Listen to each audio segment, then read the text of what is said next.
돌아온 것은 늙은이의 게으름과 변덕을 질타하는 잔인한 말틀 뿐이었으니까요. 자식들은 그저 내가 나이가 들어서 성격이 괴팍해졌다거나 정신줄을 놓아가는 중이라며 차가운 눈총을 보냈지만 그 속에는 아무도 귀 기울이지 않았던 우리 몸속 세포들의 처절한 비명이 숨어 있었습니다. 매일 밥상을 물릴 때마다 혈관 속에서 소리 없이 터지던 당분의 폭탄과 밤마다 뇌세포를 질식시키던 산소 부족의 공포. 오늘 이 이야기는 단순한 가족 간의 불화가 아닙니다. 당신의 부모님이 혹은 지금 거울 속에 당신이 왜 식사만 하면 그토록 참을 수 없는 피로감이 밀려오고 밤마다 지옥 같은 불면의 늪에서 홀로 눈을 뜨고 계시는지에 대한 가장 과학적이면서도 가슴 시린 기록입니다. 드라마를 보시기 전에 구독, 좋아요를 눌러주시면 드라마 제작에 큰 힘이 됩니다. 어스름한 저녁빛이 거실 창틀을 타고 길게 늘어지는 시간입니다. 74세 박춘자 할머니는 방금 전 저녁 식사를 마치고 식탁 앞에 가만히 앉아 있습니다. 싱크대에는 며느리가 오기 전에 치워야 할 빈 접시들이 가득하지만 춘자는 손가락 하나 까딱할 힘이 없습니다. 겉보기에는 그저 배가 부르고 평온해 보이는 노년의 일상이지만 지금 이 순간 춘자의 몸속에서는 놀라운 전쟁이 벌어지고 있습니다. 밥을 먹은 지 고작 수분 만에 혈관 속으로 엄청난 양의 포도당이 쏟아져 들어오고 있기 때문입니다. 분당 수백 밀리그램의 당분이 고속도로 같은 혈액 속을 가득 채우자 췌장은 살려달라고 비명을 지르며 인슐린을 미친 듯이 뿜어내기 시작합니다. 하지만 이 사실을 알 리 없는 춘자는 그저 눈꺼풀이 천근만근 무거워질 뿐입니다. 머리에 안개가 낀 것처럼 멍해지는 브레인 포그 현상이 온몸을 짓누르기에 춘자는 결국 싱크대를 뒤로 한 채 거실 소파로 쓰러지듯 누워버립니다. 눈을 감으면 자꾸만 낮에 있었던 일들이 가물가물해집니다. 안경을 어디 뒀는지, 가스불은 껐는지 도무지 기억이 나지 않아 가슴이 쿵쾅거립니다. 춘자는 거실 식탁 위에 덩그러니 놓인 오른쪽 아래 미세하게 금이 간 돋보기 안경을 바라봅니다. 저 안경을 쓰고도 자식들 세금 고지서 하나 제대로 읽지 못하는 제 처지가 처량해서 눈물이 핑 돕니다. 혹시 내가 치매에 걸려 자식들에게 짐이 되는 것은 아닐까 하는 공포가 매일 밤 침대 밑에서 기어나오는 괴물처럼 춘자의 목을 조여옵니다. 몸이 망가지고 있다는 신호가 분자 수준에서 염증을 일으키며 온몸을 타고 흐르는데 춘자가 할 수 있는 것은 그저 차가운 소파 가죽에 얼굴을 묻고 숨죽여 우는 것뿐입니다. 도어락이 열리는 날카로운 기계음과 함께 며느리 정숙이 들어옵니다. 가방을 내려놓기도 전에 정숙의 시선은 싱크대의 빈 그릇들과 소파에 누워있는 시어머니에게로 향합니다. 대기업 건강식품연구원으로 일하며 하루 종일 데이터와 싸우는 정숙에게 시어머니의 이러한 식후 행동은 단순한 게으름을 넘어 대사학적 자살 행위로 보일 뿐입니다. 정숙은 한숨을 내쉬며 겉옷을 벗지도 않은 채 냉정하게 다가옵니다. 어머니 또 식사하시고 바로 누우셨어요? 제가 몇 번을 말씀드렸잖아요. 밥 먹고 바로 누우면 혈당 스파이크 터져서 전신에 미세 염증 생겨요. 내가 몸이 너무 무거워서 잠깐 눈만 붙이려고 했다. 왜 들어오자마자 사람을 죄인 취급을 하냐? 죄인을 만드는 게 아니라 과학적인 사실을 말씀드리는 거예요. 혈당이 140, 180까지 치솟을 때마다 혈관 안쪽에 보이지 않는 녹이 쓰는 거예요. 심장병 방패 역할을 하는 내피세포가 다 깨지는데 어떻게 가만히 계세요? 내 눈에는 내가 다 망가져가는 고물로만 보이지. 내가 평생 이 집구석에서 밥 차리고 살 때는 아무 소리 없다가 이제 와서 세포니 뭐니 하면서 사람 숨도 못 쉬게 하는구나. 춘자의 목소리가 서러움으로 잘게 떨립니다. 정숙은 더 이상 말을 섞기 싫다는 듯 고개를 돌려 주방으로 향하고 춘자는 가슴이 터질 것 같은 통증을 느끼며 방으로 들어가 문을 닫아버립니다. 문이 닫히는 소리가 유독 무겁게 울리는 이 밤 춘자의 혈관 속에서는 보이지 않는 녹이 쓸어가고 고부간의 마음속에는 더 깊은 오해의 장벽이 쌓여만 갑니다. 과연 이 숨막히는 어둠 끝에 서러운 늙은이의 밤을 구원해줄 작은 빛이라도 존재하긴 하는 것일까요? 이튿날 아침 식탁의 분위기는 얼음장보다 더 차가웠습니다. 정숙이 차려놓은 영양식단 앞에서도 춘자는 숟가락을 들 생각조차 하지 않은 채 먼 창밖만 바라봅니다. 밤새 혈당 롤러코스터를 타며 뇌의 편도체가 60% 이상 예민해진 춘자에게는 며느리의 숨소리조차 자신을 무시하는 칼날처럼 느껴졌기 때문입니다. 주방에 흐르는 정적을 깨고 출근 준비를 하던 아들 민우가 대수롭지 않다는 듯 한마디를 뺍니다. 민우의 세무사 직업 특성상 모든 것을 숫자로만 재단하려 하기에 어머니의 심리적인 붕괴를 눈치채지 못합니다. 어머니 정숙이가 다 어머니 건강 생각해서 한 말인데 뭘 또 그렇게 마음 상해하세요. 노인네가 너무 예민하게 구시면 집안 분위기만 상해요. 너까지 나를 미친 노인네로 만드는구나. 내가 이 나이 먹고 밥 한 술 편하게 먹지 못해서 눈치를 봐야 하냐? 누가 눈치를 줬다고 그러세요? 요즘 어머니 자꾸 건망증도 심해지시고 화도 잘 내시니까 정숙이가 대사 건강 챙겨드리려고 과학적인 연구 결과 얘기한 거잖아요. 과학? 그놈의 과학 때문에 내 자식이 애미 가슴 찢어발기는 소리는 안 들리나 보구나. 나이 들면 잠 못 자고 기억력 떨어지는 게 당연한 거지. 그걸 병인에 모내하면서 사람 피를 말려. 춘자의 서러운 외침에 식탁 위의 그릇들이 잘게 진동합니다. 민우는 어처구니가 없다는 표정으로 가방을 챙겨 문을 나서고 정숙 역시 차가운 시선으로 식탁을 치우기 시작합니다. 정숙의 손끝에서 나오는 달그락거리는 소리는 춘자의 얇은 신경을 사정없이 찌르고 들어옵니다. 겉으로는 완벽하게 건강을 관리하는 인류학적 가정처럼 보이지만 속은 만성 미세염증으로 골마가고 있었습니다. 식후에 발생하는 급격한 당분의 오르내림이 단순한 신체 증상이 아니라 온 가족의 감정을 파괴하는 도미노 현상임을 아무도 깨닫지 못했습니다. 춘자는 거실에 홀로 남겨진 채 벽에 걸린 낡은 가족 사진을 올려다봅니다. 2025년 현재 74세가 되기까지 오직 이 가족의 숫자를 늘리고 행복을 지키기 위해 제 육신을 배터리처럼 갉아먹으며 살아왔습니다. 그런데 이제는 그 대사 신호가 망가졌다는 이유로, 과학적인 지식이 부족하다는 이유로 집안의 가장 변두리로 밀려난 제 신세가 눈물겹습니다. 가슴속 깊은 곳에서 울컥 치밀어 오르는 서러움은 이내 통제할 수 없는 분노로 변해 정숙을 향해 쏟아집니다. 너희가 나를 치매 노인 취급하며 내쫓고 싶어 안달이 났구나. 내 몸은 내가 알아서 할 테니 내 눈앞에서 그 잘난 주둥이 치워라. 어머니 정말 왜 이렇게 막무가내세요? 의지가 부족해서 가만히 앉아 계시니까 몸이 롤러코스터를 타는 거잖아요. 게으름을 노화로 포장하지 마세요. 정숙의 마지막 한마디는 춘자의 가슴에 돌이킬 수 없는 대못을 박아버렸습니다. 평생의 헌신이 고작 게으름이라는 단어 하나로 요약되는 순간 춘자의 세계는 완전히 무너져 내렸습니다. 춘자는 더 이상 비명조차 지르지 못한 채 바르르 떨리는 손으로 금간 돋보기 안경을 쥐고 제 방으로 들어가 문을 걸어 잠갔습니다. 거실에는 정숙의 거친 숨소리와 깨진 신뢰의 파편들만이 흩어져 있을 뿐이었습니다. 고부간의 갈등이 정점을 향해 치닫는 이 시간, 춘자의 방 안에서는 세상으로부터 완벽하게 고립된 늙은 영혼의 흐느낌이 길게 이어지고 있었습니다. 방문을 걸어 잠근 채 춘자는 만 이틀 동안 물 한 모금 마시지 않고 어둠 속에 누워 있었습니다. 자식과 며느리가 문을 두드리며 나오라고 소리를 쳤지만 그 목소리마저 자신을 감시하는 교도관의 신호처럼 들렸기 때문입니다. 정말이지 평생을 바쳐 이룩한 가정이 고작 밥 먹고 눕는 습관 하나 때문에 이렇게 처참하게 깨질 수 있는 것인지. 춘자는 침대 모서리를 붙잡고 소리 없이 오열했습니다.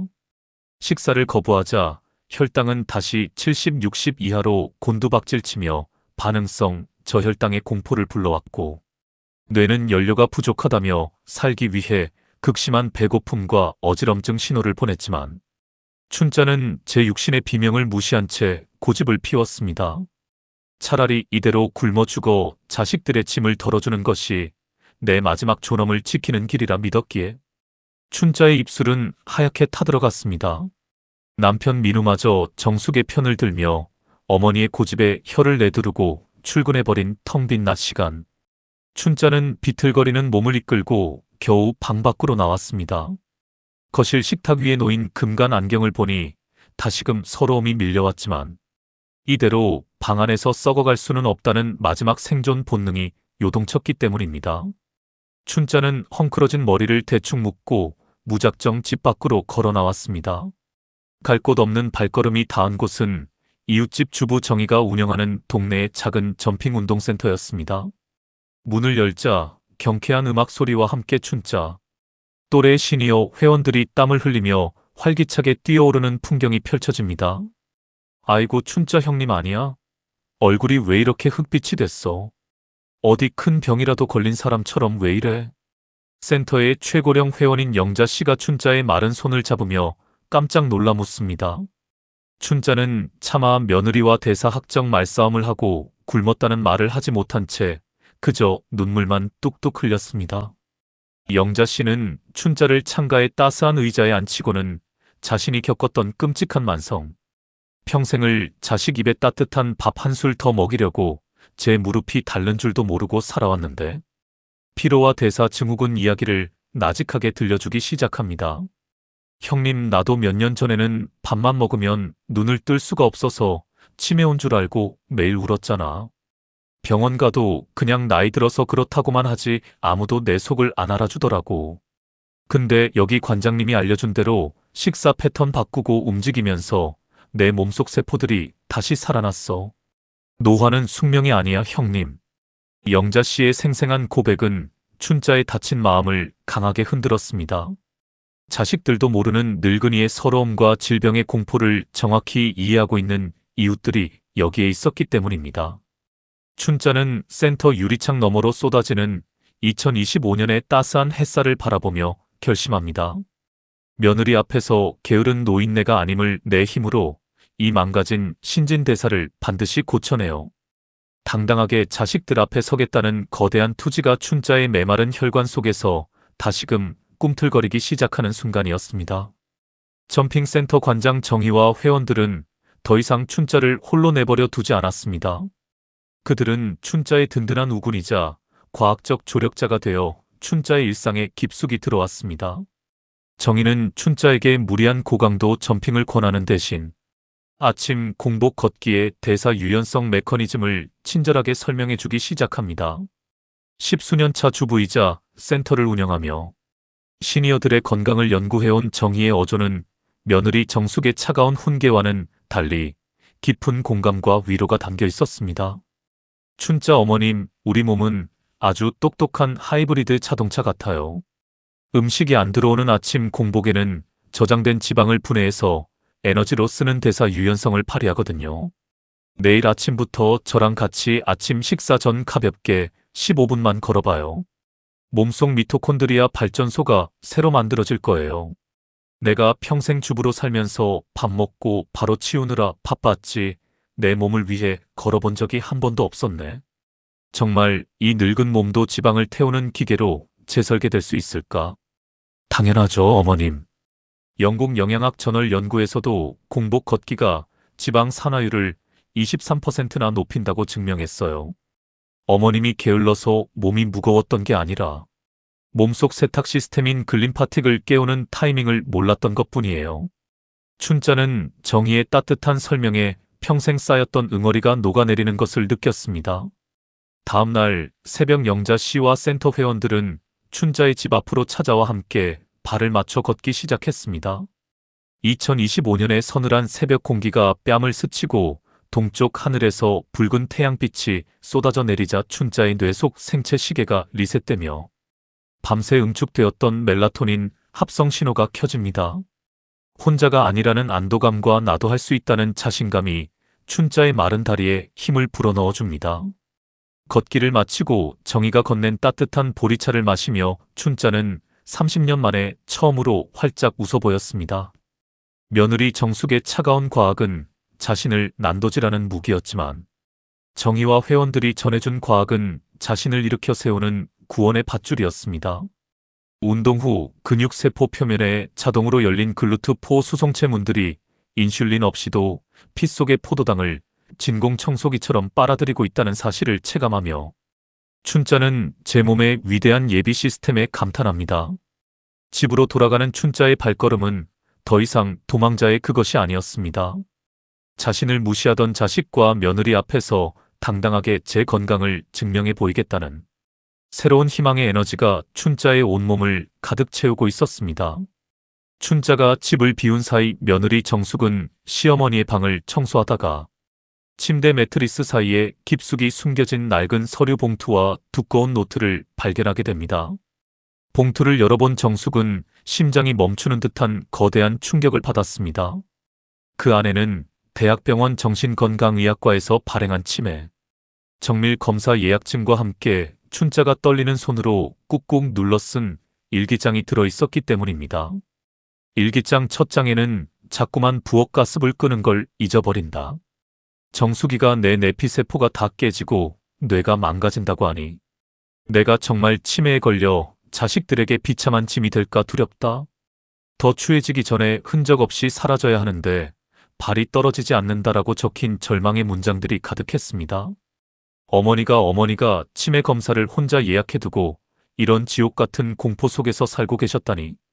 정숙은 일기장을 붙잡고 거실 바닥에 주저앉아 가슴을 쥐어짜며 폭풍 같은 눈물을 흘렸습니다. 자신이 던진 정교하고 차가운 과학적 지식들이 시어머니에게는 대사적 조언이 아니라 곧 치매에 걸려 죽을 것이라는 사형 선고로 받아들여졌음을 이제야 깨달았기 때문입니다. 식후에 치솟는 혈당 스파이크는 당뇨병 여부와 상관없이인지 기능 저하와 치매 위험을 직접적으로 높인다는 연구 결과가 춘자에게는 거대한 절망의 벽이 되었던 것입니다. 남편 민우 역시 퇴근 후 아내가 들고 있는 일기장과 예약증을 보며 온몸이 굳어버렸고 평생을 가족 위해 헌신한 어머니를 게으르고 예민한 노인으로 치부했던 제 불효 앞에 무릎을 꿇은 채 오열하기 시작합니다. 내가 바보였어. 엄마의 그 날카로운 짜증이 사실은 식후 혈당이 저혈당으로 곤두박질치며 뇌가 연료를 달라고 비명을 지르던 생화학적 저항이었는데 나는 그것도 모르고 엄마 성격만 탓했으니 내 잘못이야 여보. 내가 연구원이라는 핑계로 데이터만 들이밀며 어머니의 편도체를 더 자극했던 거야. 수면 부족과 대사 스트레스가 결합해서 어머니 뇌 속 염증 마커를 높이고 있었는데 내가 그걸 병으로 몰고 갔어.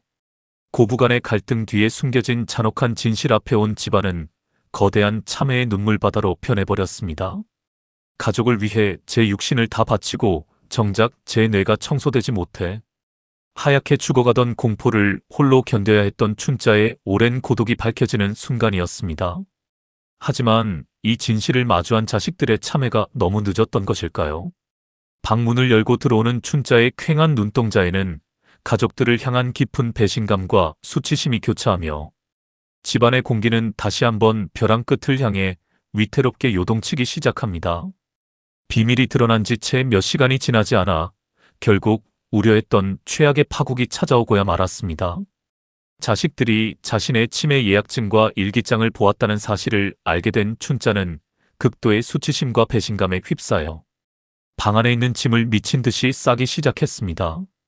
평생의 자존심이 자식들 앞에서 발가벗겨졌다는 충격에 춘자의 교감신경은 극도로 흥분했고 신부 체온은 위험 수치까지 상승하고 있었습니다. 정숙과 민우가 무릎을 꿇고 어머니의 바짓가랑이를 붙잡며 사죄했지만 식사를 거부하고 새벽부터 무리하게 움직인 춘자의 몸은 이미 생화학적 붕괴 상태에 직면해 있었습니다. 이 나쁜 놈들아, 내 속을 다 들여다보고 이제 시원하냐? 내가 침에 걸려 고물되기 전에 내 발로 나갈 테니 내 몸에 손대지 마라. 엄마 제발 진정하세요. 저희가 잘못했어요.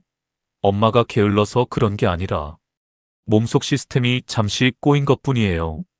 비켜라. 내 마지막 존엄까지 짓밟아 놓고 이제 와서 애미 걱정하는 척 위선 떨지 마라. 춘자는 소리를 지르며 현관문으로 향하다 이내 거실 한복판에서 끈 떨어진 인형처럼 비틀거리더니 그대로 바닥으로 고꾸라졌습니다. 30분 전 먹은 부실한 저녁 식사로 인해 혈당이 200 이상으로 급격히 치솟았다가 인슐린이 폭발적으로 분비되며 다시 50 이하로 곤두박질치는 최악의 반응성 저혈당 쇼크가 발생한 것입니다. 하얗게 질린 얼굴로 사지를 파르르 떨며 의식을 잃어가는 시어머니의 모습에 정숙은 심장이 멈추는 듯한 공포를 느꼈고 구급차를 부르는 민우의 손가락은 미친 듯이 떨렸습니다.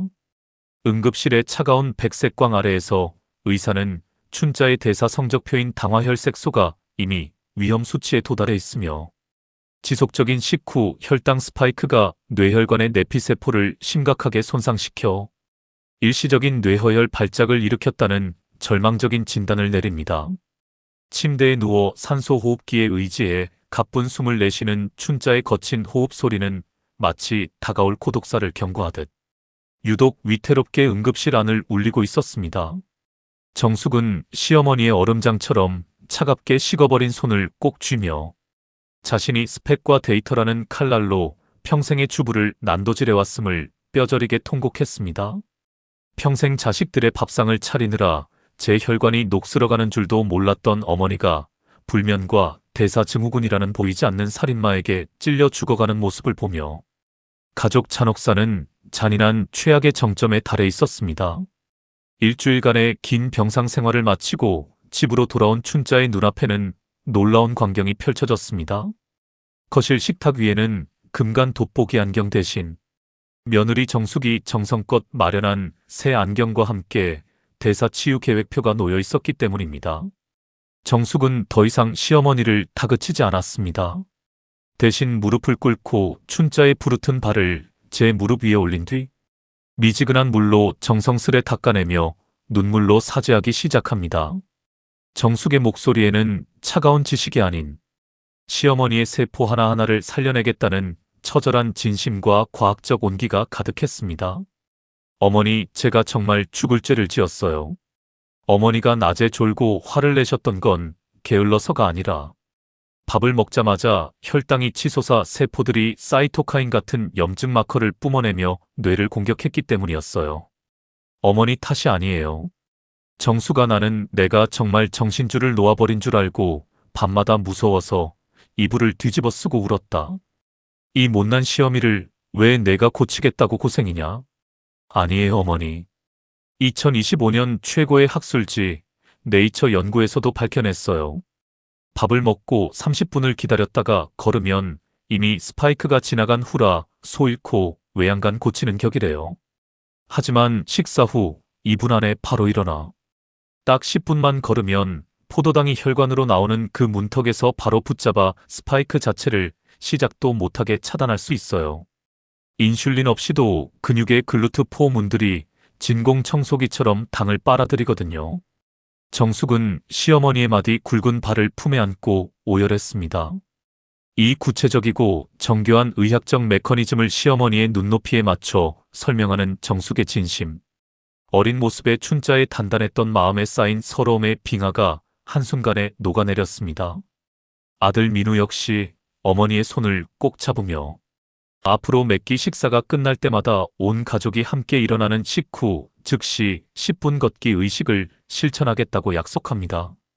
그날 저녁 식사를 마치자마자 정숙은 시어머니의 손을 잡고 자리에서 일어났습니다. 소파로 가려는 시어머니의 허리를 부드럽게 감싸 안으며 거실을 천천히 돌기 시작하는군요. 밥을 먹자마자 움직이면 위경련이 온다는 40년 전의 낡은 의학 지침을 완전히 뒤집고 식후 즉시 10분의 타이밍이 나중에 걷는 30분을 압도적으로 이긴다는 대사학적. 기적이 이 작은 거실에서 온 가족의 발걸음을 통해 실현되는 순간이었습니다.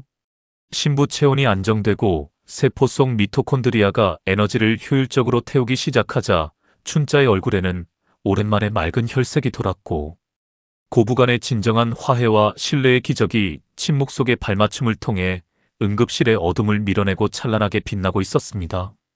황혼의 길목에서 마주한 2025년의 찬란한 아침 햇살은 유독 포근하고 넉넉하게 거실 온 바닥을 비춰주고 있었습니다.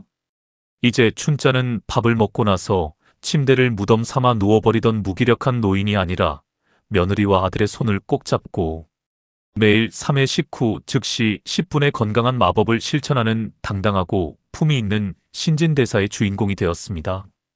주방 싱크대 앞에서 들려오는 며느리 정숙의 부드러운 노랫소리와 춘자의 발걸음 소리는 더 이상 불협화음이 아니라 서로의 세포와 혈관을 돌보며 인생의 후반전을 함께 달리는 완벽한 하모니가 되어 온 집안을 가득 채웁니다.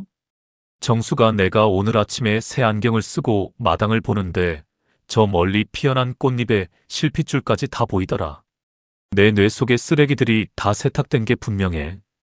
어머니 당연하죠. 식후 즉시 걸을 때 활성화되는 세포 센서 효소 덕분에 인슐린 없이도 당이 근육으로 쏙쏙 들어간 결과예요. 당화혈색소 성적표가 만점을 향해 가고 있으니 우리 어머니 10년 뒤 심장병 걱정은 완전히 끝났어요. 고맙다 내 딸아. 내가 그 모진 데이터 속에서 내 손을 놓지 않고 이 늙은이의 방패가 되어 주었구나. 시어머니의 입에서 나온 따뜻한 딸이라는 한마디에 정숙은 가슴 깊은 곳에서 뜨거운 눈물이 울컥 차올랐지만 이내 어머니의 손을 더 단단히 쥐어잡으며 행복한 미소를 지어 보였습니다.